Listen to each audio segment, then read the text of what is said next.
শুভেচ্ছা প্রিয় দর্শক, আসসালামু আলাইকুম। স্বাগত জানাচ্ছি চ্যানেল আয়ের পর্দায় ফার্স্ট ওয়াশ এখন কি চায়ের আয়োজনের সাথে আছে দীপ্তি চৌধুরী। আগামী নির্বাচনকে সামনে রেখে বিএনপি 1 কোটির বেশি সদস্য সংগ্রহের কর্মসূচি নিয়েছে। সদস্য সংগ্রহের এই কর্মসূচি চলবে 15 মে থেকে 15 জুলাই পর্যন্ত।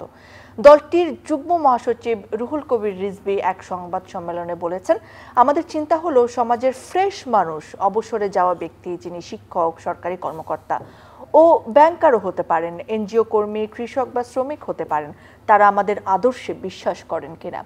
আমাদের দেশে সৎ মানুষের সংখ্যা কমে যাচ্ছে কিনা এটা একটা বড় প্রশ্ন হলেও আমরা এখনো বিশ্বাস করি যে সৎ মানুষের সংখ্যা অনেক আছে এখনো, কিন্তু দুর্ভাগ্যবশত তাদের কোনো কদর নেই। রাজনীতি, অর্থনীতি, ব্যবসা বাণিজ্য, চাকরি বাকরি করে যারা সমাজে প্রতিষ্ঠিত ও পরিচিত, দুঃখজনক হলেও সত্য যে তাদের অনেকের ভাবমূর্তি পরিচ্ছন্ন নয়। শুধু বিএনপি নয়, যদি কার্যকরভাবে সৎ মানুষের সমাবেশ ঘটে সকল রাজনৈতিক দল, সামাজিক সংগঠন, ব্যবসা প্রতিষ্ঠান সহ সরকারি বেসরকারি সকল প্রতিষ্ঠানে, তাহলে দেশের সমাজের চেহারা একেবারে পাল্টে যাবে। এ ব্যাপারে নিঃসন্দেহে আমরা সম্ভবত অনেকেই দ্বিমত পোষণ করব না।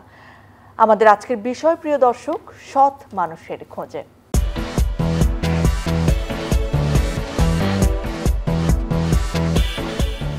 এই বিষয়ে কথা বলার জন্য আমাদের সঙ্গে দুজন মানুষ উপস্থিত রয়েছেন। আমাদের সঙ্গে রয়েছেন তত্ত্বাবধায়ক সরকারের সাবেক উপদেষ্টা ও নির্বাহী পরিচালক গণস্বাক্ষরতা অভিযান জনাব রাশেদা কে চৌধুরী। আমাদের সঙ্গে রয়েছেন ঢাকা বিশ্ববিদ্যালয়ের শান্তি ও সংঘর্ষ অধ্যয়ন বিভাগের সহযোগী অধ্যাপক ডক্টর সাজ্জাদ সিদ্দিকী। আপনাদের দুজনকে স্বাগত জানাচ্ছি, অনেক ধন্যবাদ সময় দেওয়ার জন্য। আপা, আপনার সাথে আমার কথা হচ্ছিল ব্যাকস্টেজে যে টপিকটা বড় কঠিন, আবার কোন জায়গা থেকে কোন বিষয়ে কথা বলবো। সৎ মানুষ এক এক দিক থেকে ভাবলে এক এক ধরনের ক্রাইটেরিয়া থাকবে।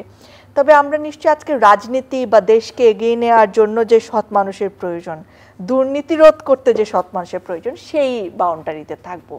তো এই জায়গায় একটুখানি জানতে চাই আপা, যে এই যে বিএনপি সৎ মানুষ খোঁজার জন্য আরও 1 কোটি মানুষ তাদের দলে নেবেন, এটা তো খুবই ভালো একটা পদক্ষেপ, কিন্তু আমাদের দেশের রাজনীতিতে আসলে সৎ মানুষের সংখ্যা এইভাবে কমে গেল কেন, বা এরকম একটা কনসেপ্ট কেন আসলো যে রাজনীতি করে মানেই উনি দুর্নীতিগ্রস্ত হবেন, বা ভালো মানুষরা রাজনীতিতে আসতে চান না, এই ধারণা কেন হলো বলে আপনি মনে করেন?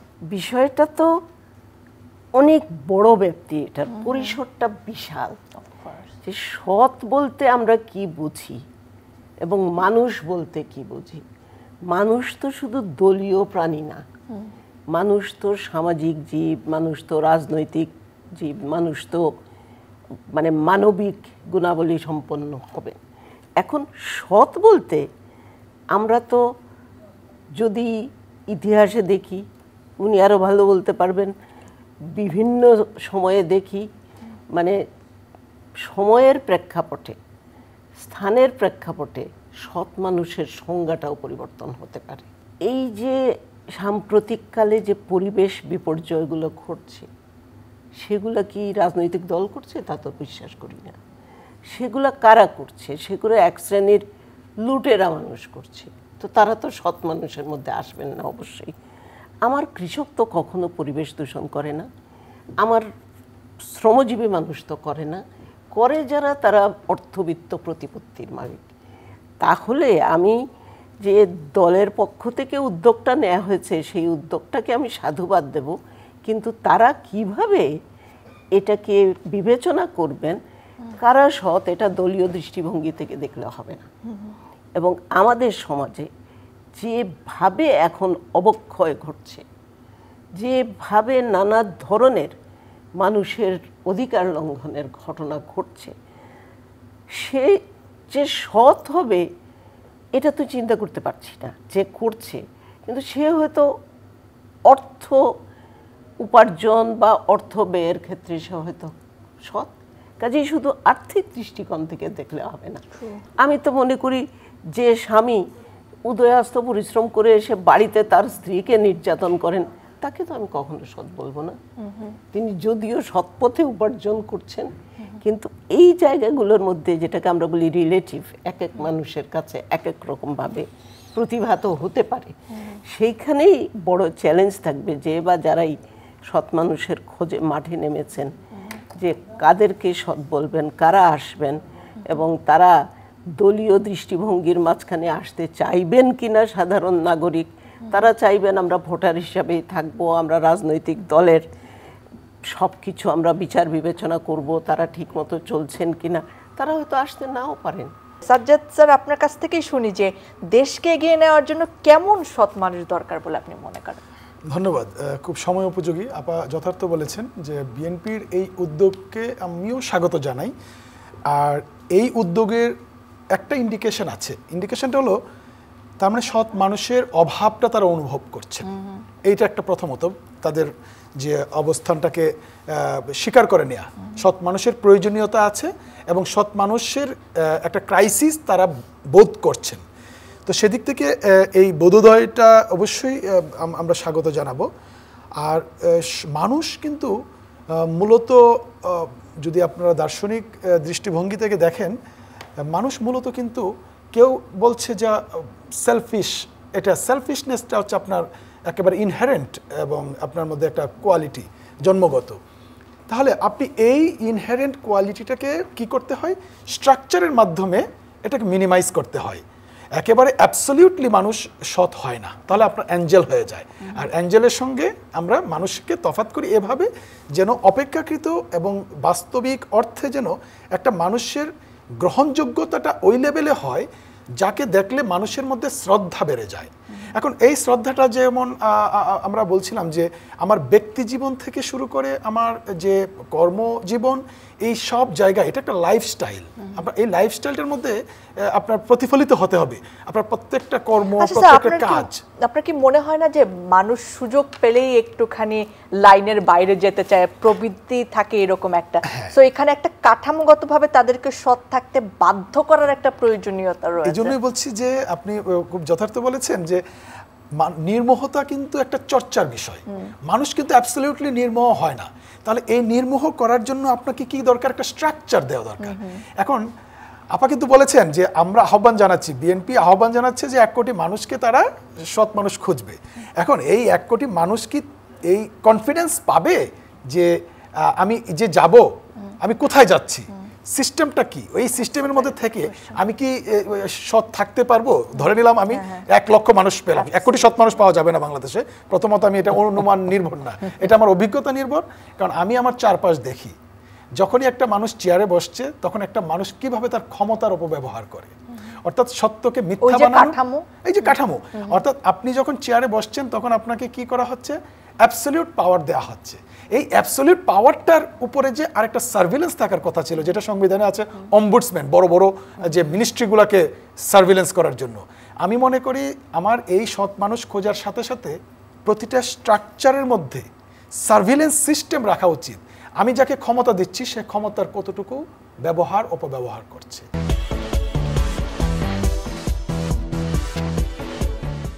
সময় বদলে যায় কিন্তু সৌন্দর্যের সংজ্ঞা বদলায় না। রূপ বদলে যায় কিন্তু আভিজাত্যের মানে একই থেকে যায়। ঐতিহ্য যখন আপন করে নেয় আধুনিকতাকে, তখন সৌন্দর্য ঠিকই খুঁজে নেয় স্যান্ডেলিনাকে। তোমার উপমায় বদলে দিলে যে আমার স্যান্ডেলিনা সো, রূপচর্চায় আভিজাত্য। আপা একটুখানি যদি জানতে চাই, মানে একেবারে বড় স্কেলে যে মানুষটা দেশ কিংবা অন্য মানুষেরকে খেয়ে তাদের অধিকার ক্ষুণ্ণ করে শুধু নিজের কথা ভাবছে, সেই মানুষগুলোর জন্য মানুষ এখন বলে যে সৎ থাকা বড় কঠিন এই সমাজে, আর অসৎ হওয়াটাই বরং সহজ। এবং আমাদের সামাজিক কাঠামো বলেন সবকিছু অসততাকেই এনকারেজ করে, বরং সৎ মানুষরা স্ট্রাগল করেন, তারা একা হয়ে যান। এইটা কেন আসলে আপা, আমরা কেন সততাকে এনকারেজ করতে পারছি না? এটা তো নানাভাবে বলা যেতে পারে, যেটা বললেন উনি। একটা বিষয় যে এটা প্রথম হচ্ছে ব্যক্তির দৃষ্টিভঙ্গি, আমি কিভাবে দেখছি, সৎ কিভাবে থাকবো। আর এটাও সত্যি, মানুষ কোনো দিনই, মানুষ তো মানুষ, এটা তো আমাদের ধর্মগ্রন্থেও আছে, মানুষ ইবলিসও না, মানুষ ফেরেশতা না, মানুষ তো মানুষ। তো সেই মানুষের মধ্যে ভুল ত্রুটি থাকবেই। তো সেই মানুষটা তার সিস্টেম, তার স্ট্রাকচারের মধ্যে কতখানি সংযতভাবে ব্যবহার করছে, অর্থ, বিত্ত, তার ব্যবহার, তার আচার আচরণ সব কিছু কিন্তু এইখানে একটা খুবই গুরুত্বপূর্ণ কথা উনি বলেছেন যে মানুষের এটা বোধহয় মজ্জাগত হয়ে গেছে যে আমি চেয়ারে বসলে আমি সব, আমার কথাই সবাইকে শুনতে হবে, আমি ভুল করলেও এটা সবাইকে মেনে নিতে হবে। কিন্তু এটার জন্য যে অন্যরা নানাভাবে যে নেতিবাচকভাবে প্রভাবিত হচ্ছে সেটা চিন্তায় থাকে না। আপনি যেটা বললেন যে কেন এরকম অবস্থা হচ্ছে, দেখেন একটা সময় কিন্তু ছিল, আমরা ওই সময় পার করেছি। আমরা তো কয়েক প্রজন্মের আগের মানুষ, উনি তো নতুন প্রজন্মের। আমরা তো দেখেছি একটা সময় ছিল যে মানুষ ন্যূনতম সততা অনুসরণ করত। আমাদের শিক্ষকরা বরেণ্য ছিলেন আমাদের কাছে, মানে কোনোদিন একটার বেশি দুটো জামাও পরতে দেখিনি তাদেরকে। এই ধরনের জীবন আচার তাদের ছিল এবং তাদেরকে সবাই সম্মান করত। সেটা কবে থেকে একেবারে চলে গেল আপা আমাদের দেশে? সেটা আমাদের একটা তো হচ্ছে প্রথম একটা বিশাল মুক্তিযুদ্ধের পরে আমাদের তো অনেক কিছু স্ট্রাকচারে নানাভাবে এদিক ওদিক হয়েছে, আমরা মানিয়ে চলতে পারিনি বা ওইভাবে। আমি সিম্পল একটা উদাহরণ যদি দেই, এমনকি মুক্তিযুদ্ধের পরেও আমাদের যেটা হয়েছে যে তখন ছিল ঘুষ দুর্নীতি যারা করে তারাই অসৎ। তো তখন একটা সামাজিক স্যাংশনও ছিল যে বলা হতো ঘুষখোরের মেয়ের কাছে মেয়ের বিয়ে দিব না ওই বাড়িতে। এখন কিন্তু এগুলো চলে গেছে, ঠিক উল্টো হয়ে গেছে। এই যে সামাজিক স্যাংশনগুলো নাই, ফলে সৎ মানুষ খুঁজে পাওয়া, তারপরে যেটা হচ্ছে স্ট্রাকচারাল লিমিটেশনগুলোও নাই, তারপরে যেটা হচ্ছে রাষ্ট্রীয় বিষয়গুলো। আমি যদি বিচার বিভাগের কথা বলি, কতজনের ধরা পড়ার পরেও বিচার আচার হতে বিচারহীনতার সংস্কৃতি তো আমাদের ঘাড়ে চেপে বসেছিল, সেটার থেকেও তো আমরা মুক্ত হতে পারি। পুঁজিবাদের আধিপত্যও নিশ্চয়ই এখানে একটা বড় কারণ। অসম্ভব রকমের এটা হয়েছে আর কি, যে আমরা টাকাই সর্বস্ব, টাকা দিয়ে সবকিছু করে ফেলা যায়, তাহলে কেন আমি যে কোনো মূল্যে টাকা আর্ন করব না? সেটা নিশ্চয়ই একটা, যতদিন পর্যন্ত সেখানে একটা ভারসাম্য ছিল পুঁজিবাজার এবং সাম্যবাদী ব্যবস্থা, ততদিন পর্যন্ত কিন্তু একটা সবকিছুর মধ্যে একটা ভারসাম্য ছিল। যখন পুঁজিবাজারে সে এমনভাবে জেঁকে বসলো, আমাদের ওই যে কোল্ড ওয়ারের পরেই যে পতনটা হলো, সেটার ফলাফল কিন্তু আমরা এখন ভোগ করছি। এবং যেহেতু বাংলাদেশ ছোট্ট হোক যাই হোক, আমরাও তো একটা বৈশ্বিক গ্রামের অংশ, যে কোনো কিছুতে আমরা প্রভাবিত হই। শিক্ষা ব্যবস্থার মধ্যে আমরা কিন্তু প্রথম ওই মূল্যবোধটাকেই বিকশিত করার সুযোগটাকে একদম অবরুদ্ধ করে দিয়েছে। ক্লাস সিস্টেম থেকে শুরু করে মানে সবকিছু, শিক্ষা ব্যবস্থা যে আমাদের কি শিখাতে চাচ্ছে, আমরা কি মানুষ তৈরি করতে চাচ্ছি নাকি আমরা সার্টিফিকেটটা আসলে গেইন করতে চাচ্ছি? হচ্ছে সার্টিফিকেট এবং কত টাকাকে রোজগার করতে পারে এই লেখাপড়া শিখে, এই জায়গায় চলে গেছি আমরা। Very true. সাজ্জাদ ভাই, এখানে একটুখানি বলি যে গত 16 বছরের সরকারের যে শাসনামল, সেখানে মানুষের বড় একটা ক্ষোভ ছিল দুর্নীতি এবং মানুষের অধিকার হরণ করে যারা ক্ষমতায় ছিলেন তারা প্রত্যেকে যে টাকার পাহাড় গড়েছেন সেই জায়গায়। তো এত ক্ষোভ নিয়ে যে আন্দোলন হলো বাংলাদেশের আপামর মানুষ, সেই আন্দোলনে যারা নেতৃত্ব দিলেন তারা যখন আবার ক্ষমতায় আসলেন, তাদের বিরুদ্ধেও শত কোটি টাকা পাচারের অভিযোগ পাওয়া গেল এই 8-9 মাসের মধ্যেই। এবং চাঁদাবাজ যারা ছিল, আগে বলা হয়েছে ওই দলের মানুষজন, সেই চাঁদাবাজের জায়গা তো এখন খালি নেই, কেউ না কেউ চলে এসেছে। তার মানে এটা আমাদের কালচারে আমরা আস্তে আস্তে পরিণত করছি, মানুষ বদলাচ্ছে বাট সিস্টেমটা একই থাকছে। এটা শেষ ভালো একটা আমার মনে হয় ইস্যু আপনি সামনে নিয়ে এসেছেন। আপনাদের চ্যানেলই বোধহয় আমি একটা এক্সপার্ট ওপিনিয়ন দিয়েছিলাম যে এই ছাত্রদের একটা সংগঠন দাঁড়িয়েছে, রাজনৈতিক দল তৈরি হয়েছে। ঠিক এর পরের দিনই আমার ইন্টারভিউটা ছিল এরকম যে এই দলের সবচেয়ে বড় চ্যালেঞ্জ হবে অর্থনৈতিক উৎস কিভাবে আসছে, কোথা থেকে আসছে, কারণ একটা রাজনৈতিক দলের প্রধান নিয়ামক হচ্ছে অর্থনীতি। তো আমি এখন এই কতদিন পরে আবারও আপনাদের চ্যানেলই কথা বলছি, সেই ইস্যুটাই কিন্তু তাদেরকে এখন প্রশ্নবোধক চিহ্নের মধ্যে আটকে দিয়েছে। এখন কথা হচ্ছে যে এই ছাত্রদের আসলে রাজনৈতিক দল গঠন করার পেছনেই এই অর্থনৈতিক কেলেঙ্কারিগুলা একটা কোরিলেশনাল রিলেশনশিপ আছে, যেটা আমি দল গঠনের পরের দিন আমি বলেছিলাম। এখন এই জিনিসটা এখন আমরা প্রত্যক্ষ করছি, প্রমাণিত না হলেও মেটা ন্যারেটিভ বলে একটা কথা আছে, মানে বেশিরভাগ মানুষের কোয়েশ্চেন মার্কটা তো রয়ে গেছে, এটাকে তাদের সরাতে হবে, তারা সরানোটা কঠিন। অনেক মানুষ বিশ্বাস করছে। কারণটা কি? বিশ্বাসযোগ্যতার জন্য আমরা যথেষ্ট ইতিমধ্যে ইনগ্রেডিয়েন্ট দেখেছি আছে। একজন তরুণ উপদেষ্টার এপিএস তিনি শত কোটি টাকা পাচার করেছেন, সেটা প্রমাণিত এবং তিনি বহিষ্কৃত হয়েছেন। এবং উনি একটা ক্যামোফ্লেজ ধারণ করেছেন, আপনি ধর্মীয় পোশাক আশাক ধরেছেন, ওনার কথাই তো বলছেন বোধহয়। তো এই জিনিসগুলো আমাদের কি, এগুলোকে আমরা স্ট্রাকচারাল ভায়োলেন্স বলি। অর্থাৎ স্ট্রাকচারাল ভায়োলেন্স এই জন্য বলি যে ফিজিক্যালি আপনাকে অ্যাটাক করবে না, কিন্তু আপনার পটেনশিয়ালিটিগুলোকে নষ্ট করে দিবে এবং আপনার একটা অভ্যস্ততায় পরিণত করবে।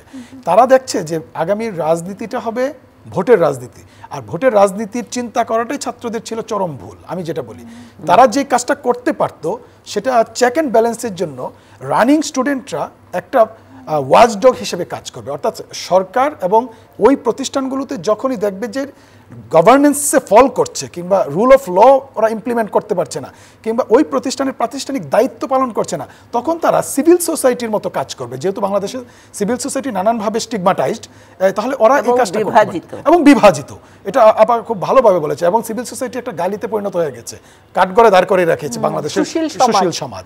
তো এই জায়গায় তাদের এই সুযোগটা আমার কাছে মনে হয় হারিয়েছে, যে তারা যদি আজকে রাজনৈতিক অভিপ্রায় না রেখে বরং বাংলাদেশের জাতীয় স্বার্থ, সবার স্বার্থের অভিপ্রায়, এবং যেটা কিন্তু জুলাই অভ্যুত্থানের প্রত্যাশা ছিল পাবলিকের, সাধারণ মানুষ, প্রথম যে স্বপ্ন ভঙ্গ হয়েছে সেটি আসলে এই জায়গায় আমাকে বলতে হবে।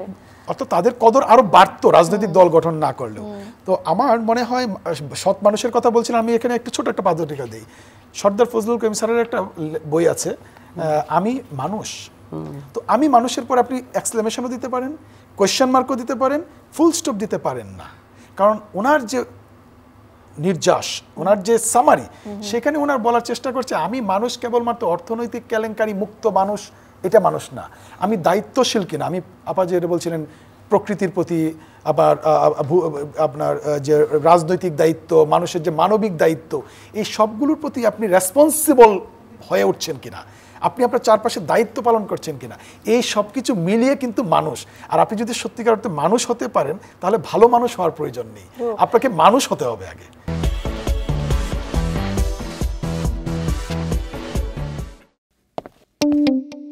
দাগ খেলার মাঠ থেকে আসুক বা স্কুল থেকে, অফিস থেকে আসুক বা বাজার থেকে, কিন্তু দাগ ময়লার ভয় এখন আর নয়। তাই যে কোনো রকম দাগ ময়লাকে দাও ফার্স্ট ওয়াশের last warning. First wash detergent powder, যার এনজাইম সমৃদ্ধ মাল্টি বুস্টার মুহূর্তেই যে কোনো রকম দাগকে দূর করে এবং এর কালার গার্ড কাপড়ের রঙকে রাখে নতুনের মতো ঝকঝকে।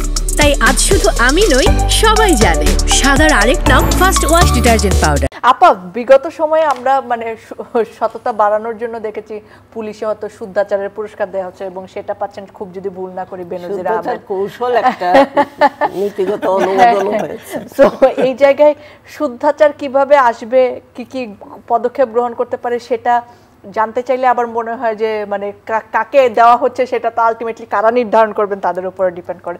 তবে তারপরেও জানতে চাই আসলে কোন কোন জায়গায় বেসিক চেঞ্জ আসলে হুট করে তো হবে না, কিন্তু আস্তে আস্তে আসলে আমরা কিছু হলেও ভালো মানুষ তৈরি করতে পারবো, একটা ন্যূনতম মূল্যবোধের জায়গা রাখতে পারবো, একটা বাধ্যবাধকতার জায়গা রাখতে পারবো নিজের প্রতি, নিজের পরিবারের প্রতি, এবং সেটা পরিবার থেকে শুরু করে রাষ্ট্র পর্যন্ত। আপনি কি মনে করেন আপু? প্রথম তো হচ্ছে যে ঘর থেকে শুরু, সৎ মানুষের মানে তৈরি করা। এখন তো বাবাই বলছে যে আসলে মানে টাকা আসছে না কেন, তুমি কেন পাচ্ছ না, সন্তান দেখছে যে মা হয়তো বাবাকে বলছে যে অমুকে তো গাড়ি পেয়েছে, তুমি কেন পাচ্ছ। আপনি বলতে চাচ্ছেন প্রতিষ্ঠান হিসেবে কিন্তু পরিবার আসে প্রথম। হ্যাঁ, প্রথম আসে। তারপরে যদি আমরা শিক্ষা প্রতিষ্ঠান বলি, তারপরে তো রাষ্ট্রের বিভিন্ন অঙ্গ আছে, মানে নির্বাহী বিভাগ, বিচার বিভাগ সব আছে, তার মধ্যে আছে আইন শৃঙ্খলা বাহিনী। সব কিছুর মধ্যে আমরা কিভাবে তৈরি করব আমাদের সন্তানদের, এটা কিন্তু শুধুমাত্র মানে রাজনৈতিক ভিশন শুধু না, একটা সামাজিক সচেতনতার একটা ব্যাপার আছে। আসলে কি আমরা এখন সৎ মানুষ খুঁজি? আমরা তো ওইভাবে তো সৎ মানুষ আমরা খুঁজি না, যে কে সৎ কে অসৎ এগুলো তো দেখি না। ওই মানুষটা বেশ চাকচিক্য আছে, বেশ মানে টাকা পয়সা রোজগার করেন, বেশ কথাবার্তা বলতে পারেন, বেশ রাজনৈতিক দলে আছেন, নেতৃত্ব দিচ্ছেন ইত্যাদি হয়ে যায়, তখন মানুষের কাছে একটা মানে নির্ধারক মানে ইন্ডিকেটর হয়ে যায় আর কি। সেই জায়গা থেকে আমাদের মুক্তি পেতে হবে। মুক্তি পেতে গেলে উনি যেটা বলেছেন স্ট্রাকচারাল যেটা পরিবর্তন, সিস্টেমিক পরিবর্তন, এবং সবার আগে ওই যে পরিবারেও যদি হয়, পরিবারে কি লেখাপড়া শিখে, কি শিক্ষা পায় শিক্ষার্থীরা, মানে আমাদের মানে ছোট বাচ্চারা জন্মের পর থেকে। আমরা তো একসময় এরকমও দেখেছি যে ধূমপান করতোই না, সাহসই করতো না, এখন তো শিক্ষকের সামনে বসে দেখি ধূমপান করে। তো এই মূল্যবোধের অবক্ষয়টা কোত্থেকে হলো? এই আত্মজিজ্ঞাসার জায়গা, কিন্তু এটা আমাদের এই জায়গাটা থেকে আমরা সরে গেছি, আত্মজিজ্ঞাসা করি না, খালি দোষারোপের সংস্কৃতির মধ্যে চলে গেছি। ও করে, এ করে, অতএব এও করবে। এই জায়গা থেকে আমি মনে করি যে আমাদের শুরু করতে হবে পরিবার, প্রথম আমাদের প্রাতিষ্ঠানিক কাঠামো যেটা, সেখান থেকে যদি আমরা এরকম করে শিক্ষার্থীদের, আমাদের সন্তানদের উৎসাহিত করি যে শিক্ষকদের সম্মান করবে, কিন্তু বিপদটা হলো শিক্ষক যখন অন্যায় করেন, এই শিক্ষার্থী তো ভয়ে একটা কথাও বলে না, কিছুই বলবে না, সেখানে ভয়ে যে তাকে হয়তো বেরি করে দেবে শিক্ষা প্রতিষ্ঠান থেকে। অসংখ্য শিক্ষার্থী বলে, ওই স্যার ক্লাসে না পড়িয়ে বলেন কোচিংয়ে আসো। এটা তো এক ধরনের অসৎ প্র্যাকটিস, মানে অসচ্ছল পরিবারের অভিভাবকদেরকে জিম্মি করে রাখার মতো। সেখানে এই যে প্রাতিষ্ঠানিক বিষয়গুলো কিন্তু আমরা গুরুত্ব দিচ্ছি না, পরিবারকেই আমরা। এখন তো প্রথম তো হলো এটা মানে একান্নবর্তী পরিবার এখন নাই, আগে কিন্তু আমরা শিখতাম দাদা, নানা, দাদি, নানি সবার কাছে। এই শেখার জায়গাটা, ওই সিস্টেমটা আমাদের নষ্ট হয়ে গেছে। অতএব আমাদের তাইলে শিক্ষা ব্যবস্থা, আমাদের পাঠ্যপুস্তক, আমাদের শিক্ষা প্রতিষ্ঠান, আমি তো বলবো বারবার, উনি তো মানে সমাজ বিজ্ঞানীর ভূমিকাও পালন করতে পারেন, কিন্তু আমার কাছে মানে মনে হচ্ছে যেন শিক্ষাটাই কি করে অগ্রাধিকারের জায়গা থেকে ছুটে গেছে। না, এটা তো বিকল্প নাই, এবং সেটা সকল সময়, সকল সরকারের আমলেই কিছু অবহেলিত, কোনো কিছু সব সময়। এবং আমার তো এখন মনে হচ্ছে যে পৃথিবীব্যাপী আমেরিকার প্রেসিডেন্ট যা করে বেড়াচ্ছে, সবার আগে শিক্ষা প্রতিষ্ঠানগুলোর উপরেই তার অ্যাটাক হচ্ছে। তো এই জায়গাটা থেকে ওই যে সেই আবার ঘুরে ফিরে পুঁজিবাদী, ওই যে ঘুরে ফিরে পুঁজিবাদী ব্যবস্থার মধ্যে পড়ে গেছি, তো তার মধ্যে পড়ে গেছি যে শ্রেণী বৈষম্যের বিষয়গুলো চলে আসে। পুঁজিবাদ থাকলে শ্রেণী বৈষম্য আসবেই। আরো অনেক কিছু নিশ্চয়ই বলার আছে, সময় একেবারে শেষ পর্যায়ে। সাজ্জাদ স্যার ছোট্ট করে যদি কিছু বলতে চান যে কি আসলে করা যায়। কি করা যায়, একটা উক্তি দিয়ে শেষ করি আমি। আমার কাছে হঠাৎ করে আউট অফ দ্য বক্স মাথার মধ্যে আসলো, মানুষ শিক্ষিত হয়েও যদি তার অশুভ আচরণ না বদলায়, তবে সে কেবল তার নিজের জীবনকে বিড়ম্বনাময় করে তোলে না, তার চারপাশকেও বিড়ম্বনাময় করে তোলে।